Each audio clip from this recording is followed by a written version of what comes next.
ஒவ்வொரு வருஷமும் நம்ம இதை சந்திச்சுட்டு தான் இருக்கு. ஒவ்வொரு வருஷம் இந்த பிரச்சனையை நம்ம சந்திக்கும் போது நம்மளுக்கு ஒரு விஷயம் தெரிஞ்சாகணும். என்னதான் நஷ்ட ஈடு கொடுத்தாலும், என்னதான் இங்க இந்த ஒரு இடத்துல இருந்து இன்னொரு இடத்துக்கு இடமாற்றம் பண்ணாலும், ஒரு குடும்பத்துக்கு கட்டாயம் வீடு தேவை. இன்னைக்கு மலையகத்துல கிட்டத்தட்ட 1,57,000 குடும்பங்கள் இருக்காங்க. அவங்களுக்கு வீடு கட்டுறது கஷ்டம். நான் இன்னைக்கு எதிர்கட்சியில இருந்தாலும் ஒரு விஷயம் நான் வெளிப்படையா சொல்லி ஆகணும். இன்னைக்கு ஆளுங்கட்சியில என்னதான் 159 உறுப்பினர்கள் இருந்தாலும் பொருளாதார சூழ்நிலை இன்னும் நம்ம கொஞ்சம் கொஞ்சமா மேல வந்துட்டு தான் இருக்கு. எல்லாருக்கும் வீடு கட்டுறது ஒரு சுலபமான காரியம் கிடையாது. ஆனா அதை வச்சு நான் அவங்களை விமர்சிக்க நினைக்கல, யாரும் தப்பா நினைச்சுக்கலாம். இந்த மாதிரி சூழல்ல மக்களுக்கு காணியை எடுத்து கொடுத்தா கட்டாயம் அவங்களே தன்னை பாதுகாக்கிற சூழலை ஏற்படுத்த முடியும். கிட்டத்தட்ட 5,000 குடும்பத்துக்கு மேலாக மலையகத்தில் பாதிக்கப்பட்டிருக்காங்க. கிட்டத்தட்ட 14,000 தற்காலிக குடியிருப்பு இருக்கு மலையகத்தில். இவங்க எல்லாருமே ஒரு பெரிய ரிஸ்க்ல தான் இருக்காங்க. அது மட்டும் இல்லாம கௌரவ அமைச்சர் பிரதீபன் அவர்கள் கிட்டயும் நான் இந்த இடத்துல என் வாழ்த்துக்களை தெரிவிச்சுக்கிறேன். நான் ஒரே ஒரு விஷயம் சொல்ல விரும்புறேன். நான் வரும்போது கூட நிறைய நோக்கத்தோடையும் மாற்றத்தை கொண்டு வரணும்னு அந்த எண்ணத்தோட தான் வந்தேன். வந்தாலும் வளங்கள் இல்ல வேலை செய்யறது. அப்படி இருக்கும்போது கௌரவ அமைச்சர் பிரதீபன் அவர்கள் கிட்ட நான் ஒரு வாக்குறுதியை கொடுக்கிறேன். எங்களை பொறுத்த வரைக்கும் எங்களோட ஆட்சியில நல்லது இருந்திருக்கு, குறைபாடுகள் இருந்திருக்கு. குறைபாடுகள்ல இருந்து கத்துக்கிட்டு நல்லதை எடுத்து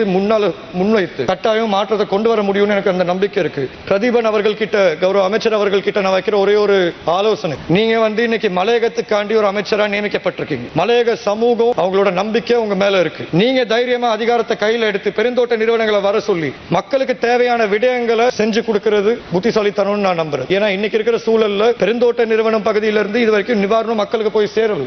அதே மாதிரி அரசாங்க தரப்புல ஒரே ஒரு சின்ன குழப்பம் இருக்கு. கட்டாயம் அரசாங்கம் இதுக்கு ஒரு தீர்வு பெற்றுக் கொடுக்கணும்னு நான் விரும்புறேன்.